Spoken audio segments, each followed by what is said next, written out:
හොඳයි. පුතේ ඊට පස්සේ අපි සූදානම් වෙනවා. දැන් අපි සූදානම් වෙනවා තාප අවශෝෂක ප්‍රතික්‍රියාවක් ගැන පුංචි කතාවක් කියලා දෙන්න. තාප අවශෝෂක ප්‍රතික්‍රියාව. දැන් මේකට අපි උදාහරණ කරලා ගන්නේ සිට්‍රික් අම්ලය.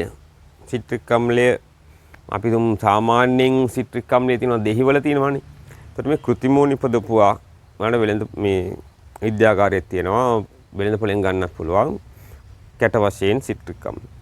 ඊට අමතරව සිට්‍රික් අම්ලය සමග සෝඩියම් බයිකාබනේට් ද්‍රාවණයක් මිශ්‍ර කරන්න තමයි සූදානම් වෙන්නේ බයිකාබනේට් ද්‍රාවණය. ඒක ද්‍රාවණය මම දාගන්නවා මේකට. මොකද මට ද්‍රාවණයේ උෂ්ණත්වය මැන ගන්න ලේසි මේ භාජනයට දාගත්තා.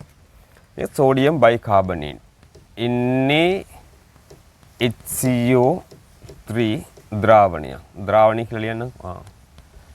ඒතර මේ ද්‍රාවණය තියෙනවා.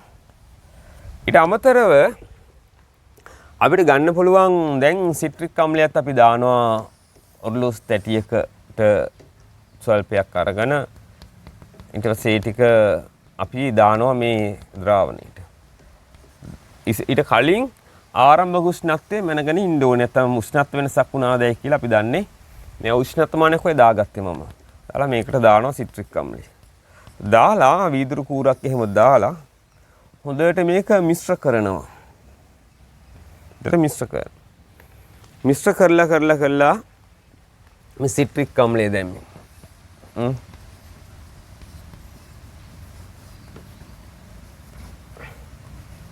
තර මේක මිශ්‍ර කළා උෂ්ණත්වයට මොකද වෙන්නේ කියලා බලනවා.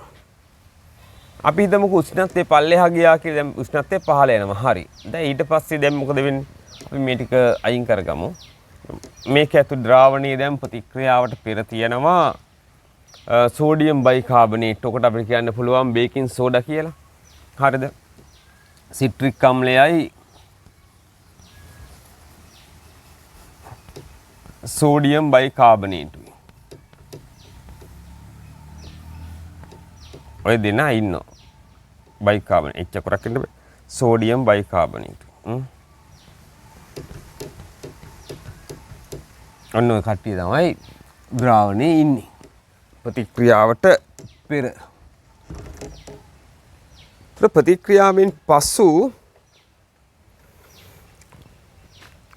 මේකේ ප්‍රතික්‍රියා කරගෙන යනකොට මෙයාගේ උෂ්ණත්වය අඩු වෙනවා. ඒකට උෂ්ණත්වය අඩු වුණාම දැන් ඉස්සෙල්ලා කිව්වත් ඔගේ පළවෙනි එක්කෙනා තමයි සිට්‍රික් අම්ලය, දෙවෙනි එක්කෙනා තමයි සෝඩියම් බයිකාබනේට්. තව එක්කෙනෙක් ඉන්නවා. ඕකේ බලන්න තව එක්කෙනෙක් ඉන්නවා.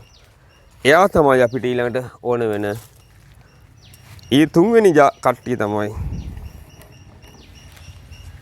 මාධ්‍ය තියෙන. තුන්වෙනි එක ජලය තියෙන. ඒතර ජලය තමයි තුන්වෙනි මාධ්‍ය. ඒතර මොකද මේ වෙලා තියෙන්නේ? මේ දෙන්න ප්‍රතික්‍රියා කරනකොට මේකට මාධ්‍යයේ උෂ්ණත්වය අඩු වෙනවා. මේ ජලයේ උෂ්ණත්වය තමයි අඩු වෙන්නේ. ප්‍රතික්‍රියා කරන දෙන්නාගේ බොහොම ස්වල්පයි ඒගොල්ලෝ ඉන්නේ. වැඩිපුර ඉන්නේ ජලයේ උෂ්ණත්වය තමයි අඩු වෙන්නේ. එතකොට මේ ප්‍රතික්‍රියක දෙක ප්‍රතික්‍රියා කරන වෙලාවේදී මාධ්‍යයෙන් යම්කිසි තාපයක් උරාගත්ත නිසා මේ ජලයෙන් යම්කිසි තාපයක් නැත්නම් පරිසරයේ දැන් මේ දෙන්නගේ වටපිටාව පරිසරයේ වෙන්නේ ජලය. මේ දෙන්නගේ වටපිටාව වෙන්නේ ජලය. පරිසරයෙන් තාපයක් උරාගත්තු නිසා පරිසරයේ උෂ්ණත්වය මාධ්‍යයේ උෂ්ණත්වය පහළ යනවා. ඒ මාධ්‍ය උෂ්ණත්වය පහළ යාම නිසා අපි කියනවා මේකට තාප අවශෝෂක ප්‍රතික්‍රියාවක්.